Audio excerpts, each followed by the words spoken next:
The book of 2 Chronicles Chapter 1. Solomon son of David established himself firmly over his kingdom, for the Lord his God was with him and made him exceedingly great. Then Solomon spoke to all Israel, to the commanders of thousands and commanders of hundreds, to the judges, and to all the leaders in Israel, the heads of families. And Solomon and the whole assembly went to the high place at Gibeon, for God's tent of meeting was there, which Moses the Lord's servant had made in the wilderness. Now David had brought up the ark of God from Kiriath-jearim to the place he had prepared for it, because he had pitched a tent for it in Jerusalem. But the bronze altar that Bezalel son of Uri the son of Hur had made was in Gibeon, in front of the tabernacle of the Lord. So Solomon and the assembly inquired of him there. Solomon went up to the bronze altar before the Lord in the tent of meeting, and offered 1,000 burnt offerings on it. That night God appeared to Solomon and said to him, "Ask for whatever you want me to give you." Solomon answered God, "You have shown great kindness to David my father, and have made me king in his place.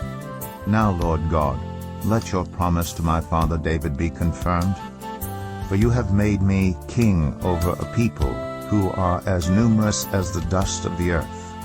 Give me wisdom and knowledge, that I may lead this people. For who is able to govern this great people of yours?"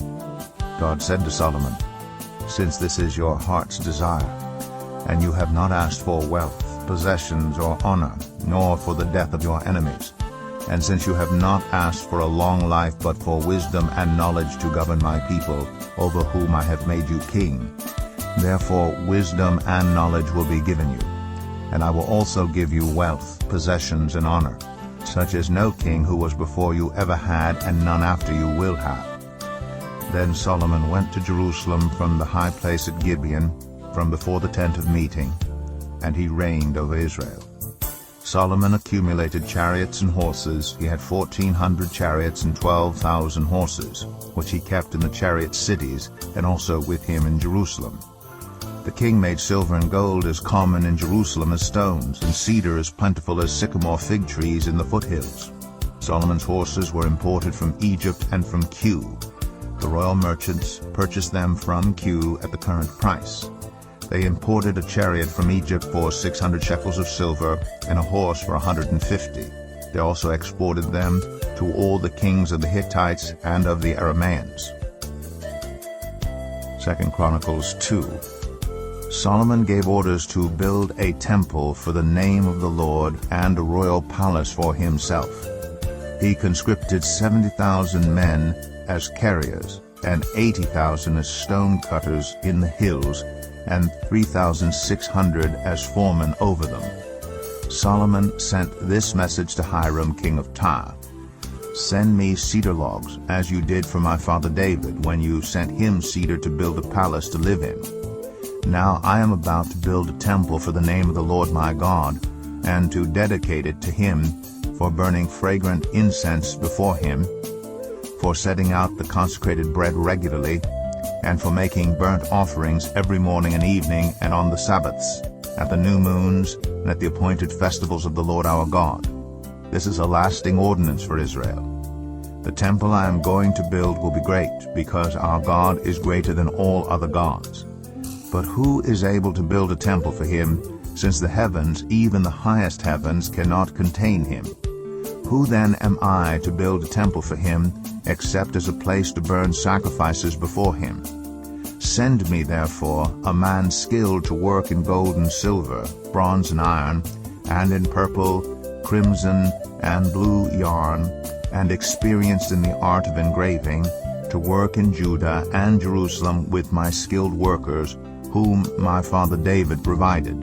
Send me also cedar, juniper, and algum logs from Lebanon, for I know that your servants are skilled in cutting timber there.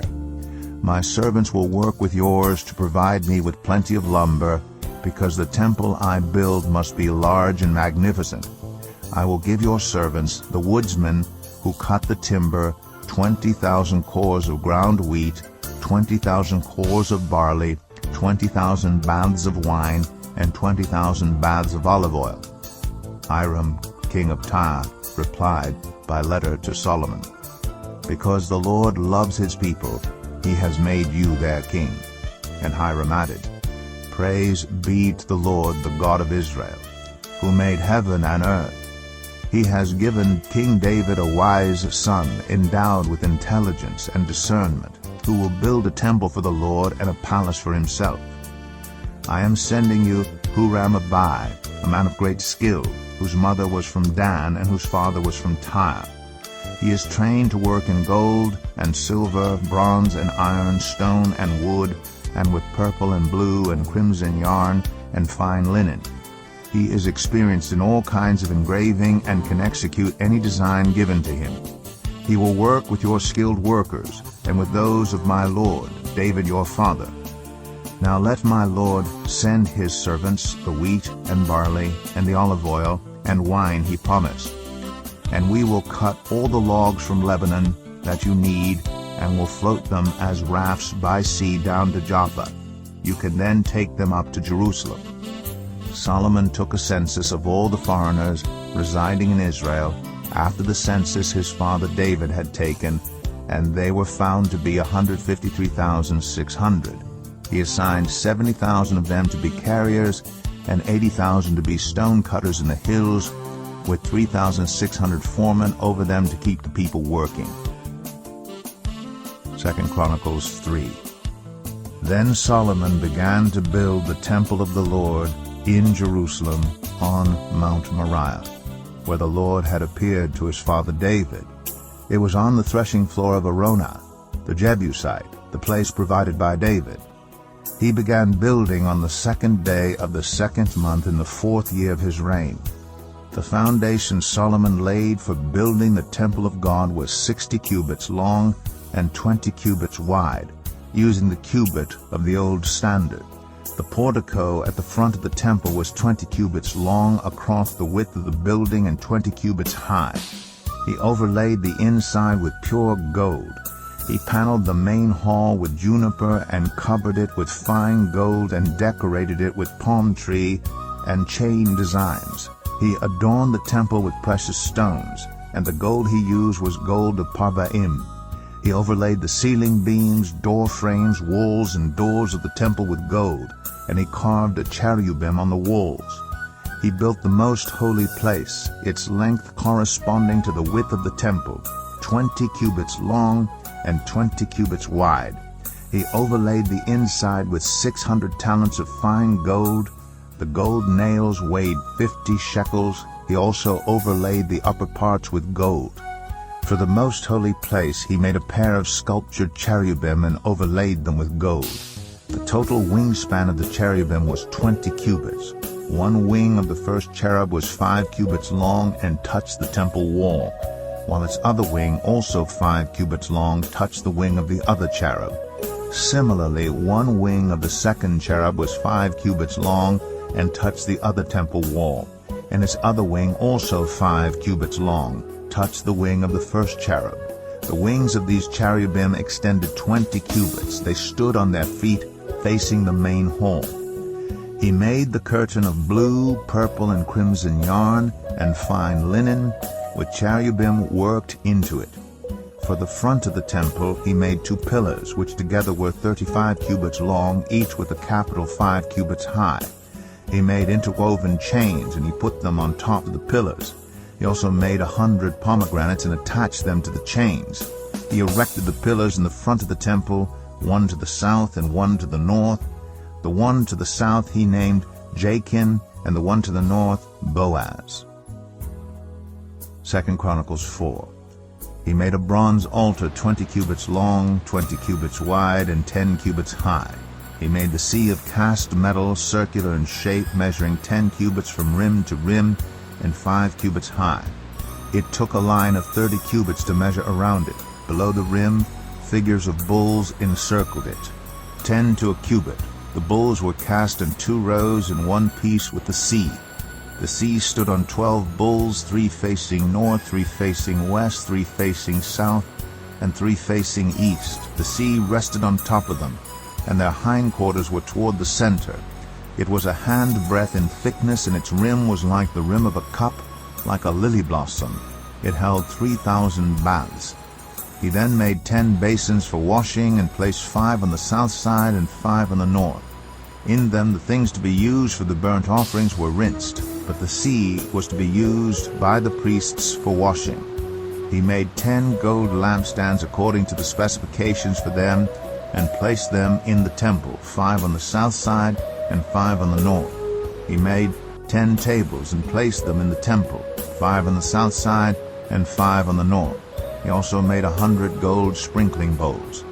He made the courtyard of the priests, and the large court, and the doors for the court, and overlaid the doors with bronze, and placed the sea on the south side, at the southeast corner. And Huram also made the pots and shovels and sprinkling bowls. So Huram finished the work he had undertaken for King Solomon in the temple of God: the 2 pillars, the 2 bowl-shaped capitals on top of the pillars, the 2 sets of network decorating the 2 bowl-shaped capitals on top of the pillars, the 400 pomegranates for the 2 sets of network, 2 rows of pomegranates for each network, decorating the bowl-shaped capitals on top of the pillars, the stands with their basins, the sea and the 12 bowls under it, the pots, shovels, meat forks, and all related articles. All the objects that Huram-Abi made for King Solomon for the temple of the Lord were of polished bronze. The king had them cast in clay molds in the plain of the Jordan between Succoth and Zarethan. All these things that Solomon made amounted to so much that the weight of the bronze could not be calculated.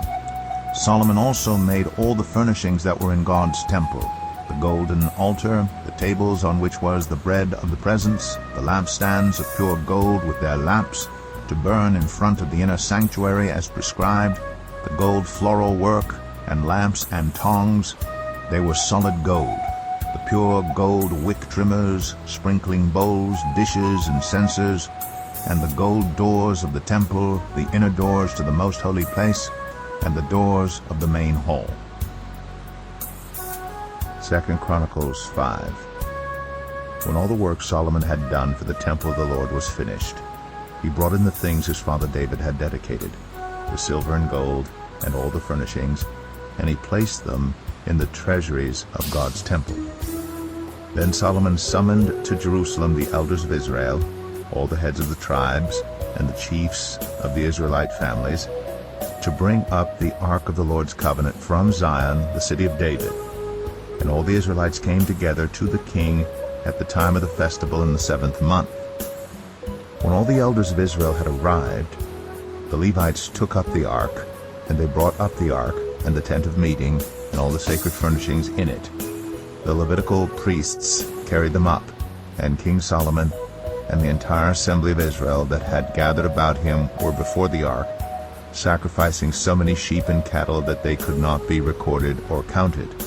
The priests then brought the ark of the Lord's covenant to its place in the inner sanctuary of the temple, the most holy place, and put it beneath the wings of the cherubim. The cherubim spread their wings over the place of the ark and covered the ark and its carrying poles. These poles were so long that their ends extending from the ark could be seen from in front of the inner sanctuary, but not from outside the holy place, and they are still there today.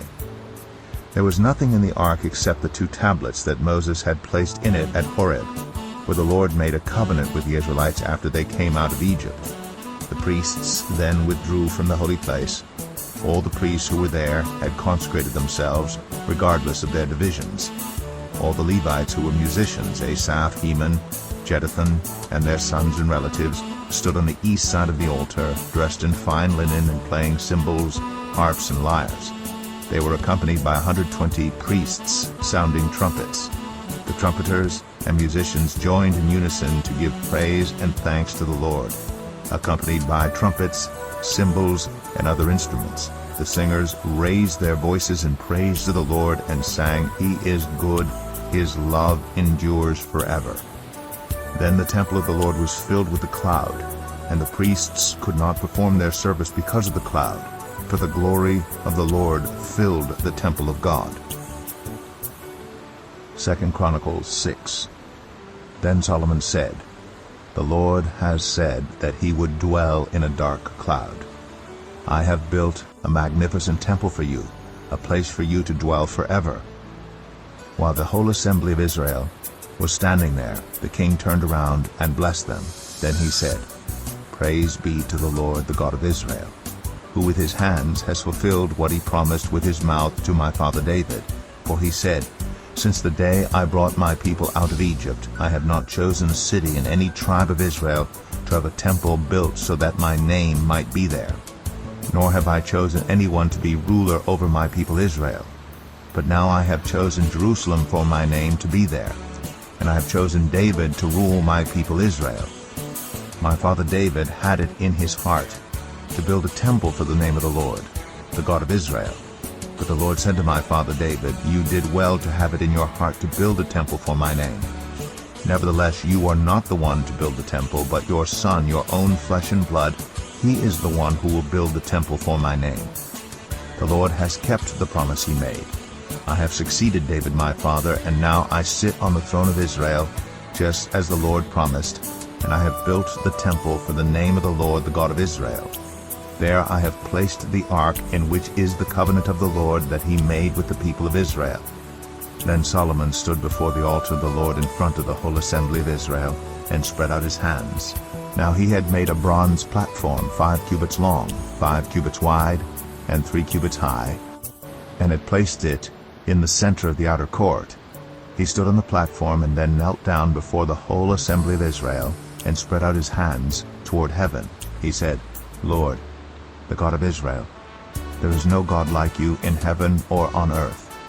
You who keep your covenant of love with your servants, who continue wholeheartedly in your way. You have kept your promise to your servant David my father. With your mouth you have promised, and with your hand you have fulfilled it, as it is today. Now, Lord, the God of Israel, keep for your servant David my father the promises you made to him when you said, 'You shall never fail to have a successor to sit before me on the throne of Israel.'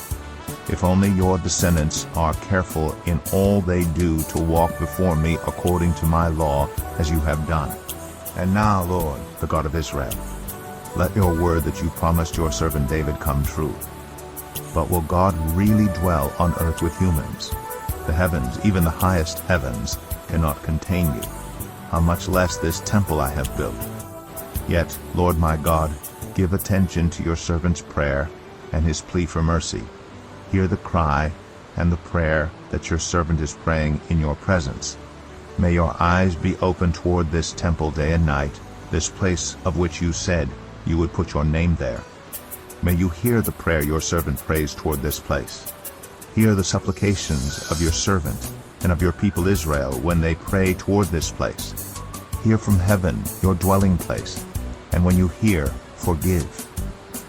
When anyone wrongs their neighbor and is required to take an oath, and they come and swear the oath before your altar in this temple, then hear from heaven and act. Judge between your servants, condemning the guilty, and bringing down on their heads what they have done, and vindicating the innocent by treating them in accordance with their innocence. When your people Israel have been defeated by an enemy because they have sinned against you, and when they turn back and give praise to your name, praying and making supplication before you in this temple, then hear from heaven, and forgive the sin of your people Israel, and bring them back to the land you gave to them and their ancestors. When the heavens are shut up, and there is no rain because your people have sinned against you, and when they pray toward this place, and give praise to your name, and turn from their sin because you have afflicted them, then hear from heaven, and forgive the sin of your servants, your people Israel. Teach them the right way to live, and send rain on the land you gave your people for an inheritance. When famine or plague comes to the land, or blight, or mildew, locusts, or grasshoppers, or when enemies besiege them in any of their cities, whatever disaster or disease may come, and when a prayer or plea is made by anyone among your people Israel, being aware of their afflictions and pains and spreading out their hands toward this temple, then hear from heaven, your dwelling place. Forgive and deal with everyone according to all they do, since you know their hearts. For you alone know the human heart, so that they will fear you and walk in obedience to you all the time they live in the land you gave our ancestors. As for the foreigner, who does not belong to your people Israel, but has come from a distant land because of your great name and your mighty hand and your outstretched arm, when they come and pray toward this temple, then hear from heaven, your dwelling place. Do whatever the foreigner asks of you, so that all the peoples of the earth may know your name and fear you, as do your own people Israel, and may know that this house I have built bears your name. When your people go to war against their enemies, wherever you send them, and when they pray to you toward this city you have chosen, and the temple I have built for your name, then hear from heaven their prayer and their plea, and uphold their cause. When they sin against you, for there is no one who does not sin, and you become angry with them and give them over to the enemy, who takes them captive to a land far away or near. And if they have a change of heart in the land where they are held captive, and repent and plead with you in the land of their captivity, and say, we have sinned, we have done wrong and acted wickedly. And if they turn back to you with all their heart and soul in the land of their captivity, where they were taken, and pray toward the land you gave their ancestors, toward the city you have chosen, and toward the temple I have built for your name, then from heaven, your dwelling place, hear their prayer and their pleas, and uphold their cause, and forgive your people who have sinned against you. Now, my God, may your eyes be open and your ears attentive to the prayers offered in this place.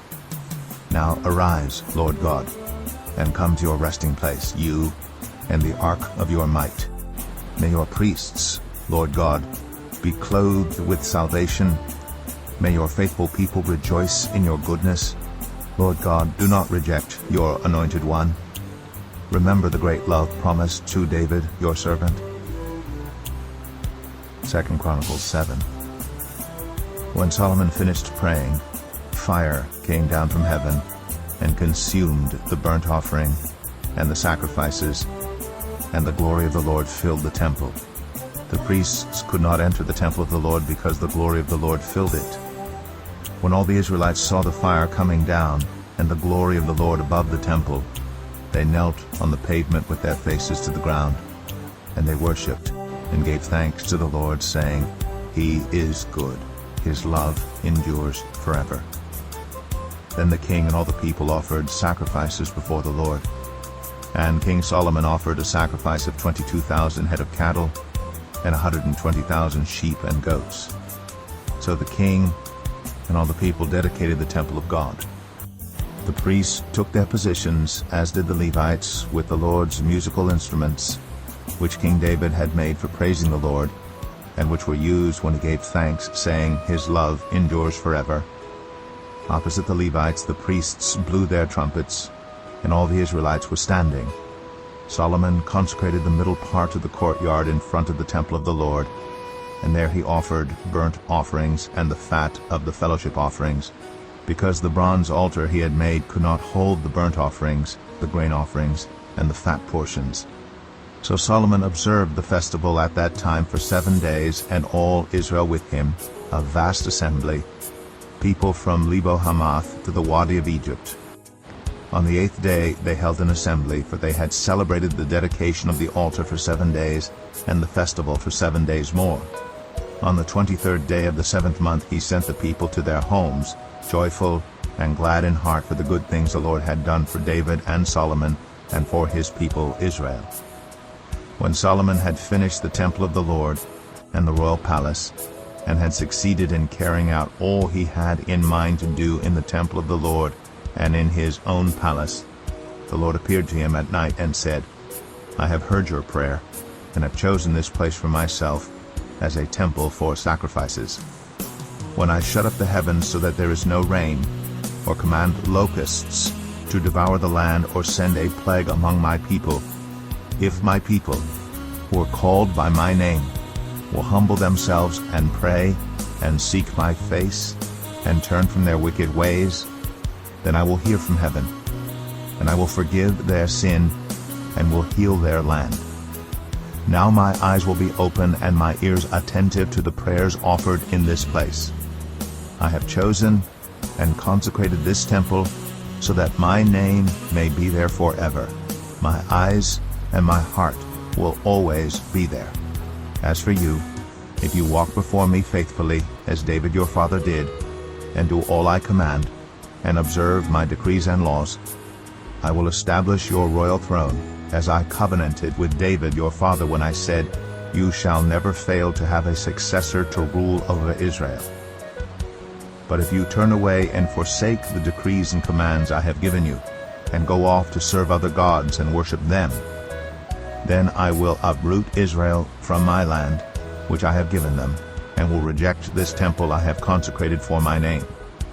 I will make it a byword and an object of ridicule among all peoples. This temple will become a heap of rubble. All who pass by will be appalled and say, Why has the Lord done such a thing to this land and to this temple? People will answer, Because they have forsaken the Lord, the God of their ancestors, who brought them out of Egypt, and have embraced other gods, worshiping and serving them. That is why he brought all this disaster on them. 2 Chronicles 8. At the end of 20 years, during which Solomon built the temple of the Lord and his own palace, Solomon rebuilt the villages that Hiram had given him, and settled Israelites in them. Solomon then went to Hamath-zobah and captured it. He also built up Tadmor in the desert, and all the store cities he had built in Hamath. He rebuilt Upper Beth-horon and Lower Beth-horon as fortified cities, with walls and with gates and bars, as well as Baalath and all his store cities, and all the cities for his chariots and for his horses, whatever he desired to build in Jerusalem, in Lebanon, and throughout all the territory he ruled. There were still people left from the Hittites, Amorites, Perizzites, Hivites, and Jebusites. These people were not Israelites. Solomon conscripted the descendants of all these people remaining in the land, whom the Israelites had not destroyed, to serve as slave labor, as it is to this day. But Solomon did not make slaves of the Israelites for his work. They were his fighting men, commanders of his captains, and commanders of his chariots and charioteers. They were also King Solomon's chief officials, 250 officials supervising the men. Solomon brought Pharaoh's daughter up from the city of David to the palace he had built for her, for he said, My wife must not live in the palace of David king of Israel, because the places the ark of the Lord has entered are holy. On the altar of the Lord that he had built in front of the portico, Solomon sacrificed burnt offerings to the Lord according to the daily requirement for offerings commanded by Moses for the Sabbaths, the new moons, and the 3 annual festivals, the festival of unleavened bread, the festival of weeks, and the festival of tabernacles. In keeping with the ordinance of his father David, he appointed the divisions of the priests for their duties, and the Levites to lead the praise and to assist the priests according to each day's requirement. He also appointed the gatekeepers by divisions for the various gates, because this was what David the man of God had ordered. They did not deviate from the king's commands to the priests or to the Levites in any matter, including that of the treasuries. All Solomon's work was carried out from the day the foundation of the temple of the Lord was laid until its completion. So the temple of the Lord was finished. Then Solomon went to Ezion-Geber and Elath on the coast of Edom, and Hiram sent him ships commanded by his own men, sailors who knew the sea. These, with Solomon's men, sailed to Ophir and brought back 450 talents of gold, which they delivered to King Solomon. 2 Chronicles 9. When the queen of Sheba heard of Solomon's fame, she came to Jerusalem to test him with hard questions, arriving with a very great caravan with camels carrying spices, large quantities of gold and precious stones. She came to Solomon and talked with him about all she had on her mind. Solomon answered all her questions. Nothing was too hard for him to explain to her. When the queen of Sheba saw the wisdom of Solomon, as well as the palace he had built, the food on his table, the seating of his officials, the attending servants in their robes, the cupbearers in their robes, and the burnt offerings he made at the temple of the Lord, she was overwhelmed. She said to the king, "The report I heard in my own country about your achievements and your wisdom is true. But I did not believe what they said until I came and saw with my own eyes. Indeed, not even half the greatness of your wisdom was told me. You have far exceeded the report I heard. How happy your people must be, how happy your officials, who continually stand before you and hear your wisdom. Praise be to the Lord your God, who has delighted in you and placed you on his throne as king to rule for the Lord your God. Because of the love of your God for Israel, and his desire to uphold them forever, he has made you king over them, to maintain justice and righteousness." Then she gave the king 120 talents of gold, large quantities of spices, and precious stones. There had never been such spices as those the Queen of Sheba gave to King Solomon. The servants of Hiram and the servants of Solomon brought gold from Ophir. They also brought algum wood and precious stones. The king used the algum wood to make steps for the temple of the Lord and for the royal palace, and to make harps and lyres for the musicians. Nothing like them had ever been seen in Judah. King Solomon gave the Queen of Sheba all she desired and asked for. He gave her more than she had brought to him. Then she left and returned with her retinue to her own country. The weight of gold that Solomon received yearly was 666 talents, not including the revenues brought in by merchants and traders. Also, all the kings of Arabia and the governors of the territories brought gold and silver to Solomon. King Solomon made 200 large shields of hammered gold. 600 shekels of hammered gold went into each shield.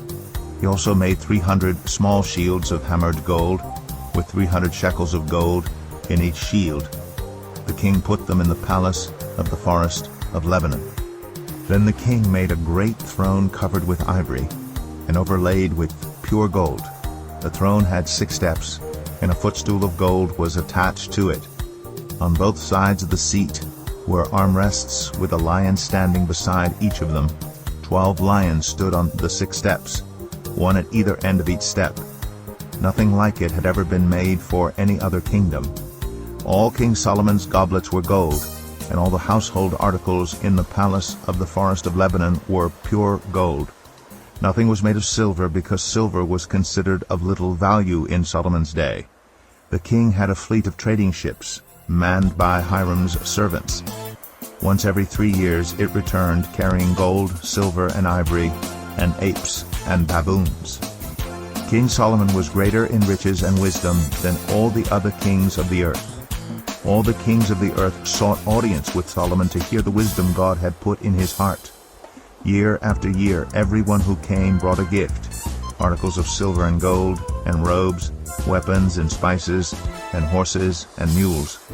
Solomon had 4,000 stalls for horses and chariots, and 12,000 horses, which he kept in the chariot cities and also with him in Jerusalem. He ruled over all the kings from the Euphrates River to the land of the Philistines, as far as the border of Egypt. The king made silver as common in Jerusalem as stones, and cedar as plentiful as sycamore fig trees in the foothills. Solomon's horses were imported from Egypt and from all other countries. As for the other events of Solomon's reign, from beginning to end, are they not written in the records of Nathan the prophet, in the prophecy of Ahijah the Shilonite, and in the visions of Iddo the seer concerning Jeroboam son of Nebat? Solomon reigned in Jerusalem over all Israel 40 years. Then he rested with his ancestors and was buried in the city of David his father, and Rehoboam his son succeeded him as king. 2 Chronicles 10. Rehoboam went to Shechem, for all Israel had gone there to make him king. When Jeroboam son of Nebat heard this, he was in Egypt, where he had fled from King Solomon. He returned from Egypt. So they sent for Jeroboam, and he and all Israel went to Rehoboam and said to him, "Your father put a heavy yoke on us. But now lighten the harsh labor and the heavy yoke he put on us, and we will serve you." Rehoboam answered, "Come back to me in 3 days." So the people went away. Then King Rehoboam consulted the elders who had served his father Solomon during his lifetime. "How would you advise me to answer these people?" he asked. They replied, "If you will be kind to these people and please them and give them a favorable answer, they will always be your servants." But Rehoboam rejected the advice the elders gave him and consulted the young men who had grown up with him and were serving him. He asked them, "What is your advice? How should we answer these people who say to me, 'Lighten the yoke your father put on us'?" The young men who had grown up with him replied, "The people have said to you, 'Your father put a heavy yoke on us, but make our yoke lighter.' Now tell them, 'My little finger is thicker than my father's waist. My father laid on you a heavy yoke. I will make it even heavier. My father scourged you with whips. I will scourge you with scorpions." 3 days later, Jeroboam and all the people returned to Rehoboam as the king had said, "Come back to me in 3 days." The king answered them harshly. Rejecting the advice of the elders, he followed the advice of the young men and said, "My father made your yoke heavy. I will make it even heavier. My father scourged you with whips. I will scourge you with scorpions." So the king did not listen to the people, for this turn of events was from God, to fulfill the word the Lord had spoken to Jeroboam son of Nebat through Ahijah the Shilonite. When all Israel saw that the king refused to listen to them, they answered the king, "What share do we have in David? What part in Jesse's son? To your tents, Israel. Look after your own house, David." So all the Israelites went home. But as for the Israelites who were living in the towns of Judah, Rehoboam still ruled over them. King Rehoboam sent out Adoniram, who was in charge of forced labor, but the Israelites stoned him to death. King Rehoboam, however, managed to get into his chariot and escape to Jerusalem. So Israel has been in rebellion against the house of David to this day. 2 Chronicles 11. When Rehoboam arrived in Jerusalem, he mustered Judah and Benjamin, 180,000 able young men, to go to war against Israel and to regain the kingdom for Rehoboam. But this word of the Lord came to Shemaiah the man of God. "Say to Rehoboam son of Solomon, king of Judah, and to all Israel in Judah and Benjamin, this is what the Lord says. Do not go up to fight against your fellow Israelites. Go home, every one of you, for this is my doing." So they obeyed the words of the Lord and turned back from marching against Jeroboam. Rehoboam lived in Jerusalem and built up towns for defense in Judah: Bethlehem, Etam, Tekoa, Beth-zur, Socoh, Adullam, Gath, Mareshah, Ziph, Adoraim, Lachish, Azekah, Zorah, Ajalon, and Hebron. These were fortified cities in Judah and Benjamin. He strengthened their defenses and put commanders in them with supplies of food, olive oil, and wine. He put shields and spears in all the cities and made them very strong. So Judah and Benjamin were his. The priests and Levites from all their districts throughout Israel sided with him. The Levites even abandoned their pasture lands and property and came to Judah and Jerusalem because Jeroboam and his sons had rejected them as priests of the Lord when he appointed his own priests for the high places and for the goat and calf idols he had made. Those from every tribe of Israel who set their hearts on seeking the Lord, the God of Israel, followed the Levites to Jerusalem to offer sacrifices to the Lord, the God of their ancestors. They strengthened the kingdom of Judah and supported Rehoboam son of Solomon 3 years, following the ways of David and Solomon during this time. Rehoboam married Mahalath, who was the daughter of David's son Jeremoth, and Abihail, the daughter of Jesse's son Eliab. She bore him sons, Jeush, Shemariah, and Zaham. Then he married Maacah, daughter of Absalom, who bore him Abijah, Attai, Ziza, and Shelomith. Rehoboam loved Maachah, daughter of Absalom, more than any of his other wives and concubines. In all he had 18 wives and 60 concubines, 28 sons and 60 daughters. Rehoboam appointed Abijah son of Maachah as crown prince among his brothers in order to make him king. He acted wisely, dispersing some of his sons throughout the districts of Judah and Benjamin and to all the fortified cities. He gave them abundant provisions and took many wives for them. 2 Chronicles 12. After Rehoboam's position as king was established, and he had become strong, he and all Israel with him abandoned the law of the Lord. Because they had been unfaithful to the Lord, Shishak, king of Egypt, attacked Jerusalem in the 5th year of King Rehoboam. With 1,200 chariots and 60,000 horsemen, and the innumerable troops of Libyans, Sukkites, and Cushites that came with him from Egypt, he captured the fortified cities of Judah and came as far as Jerusalem.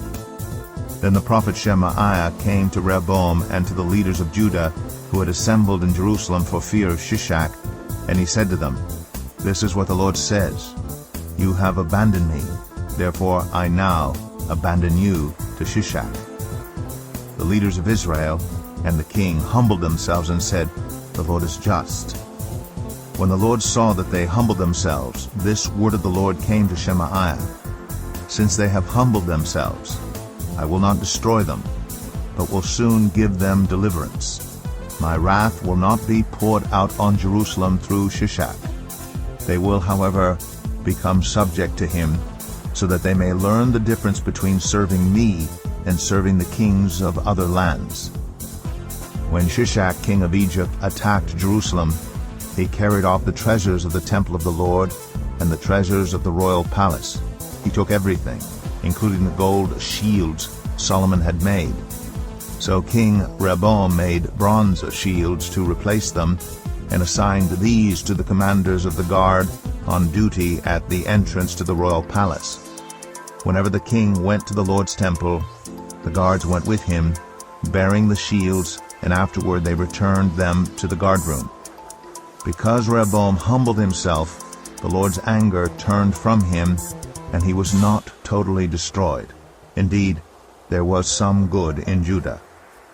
King Rehoboam established himself firmly in Jerusalem and continued as king. He was 41 years old when he became king, and he reigned 17 years in Jerusalem, the city the Lord had chosen out of all the tribes of Israel, in which to put his name. His mother's name was Naamah. She was an Ammonite. He did evil because he had not set his heart on seeking the Lord.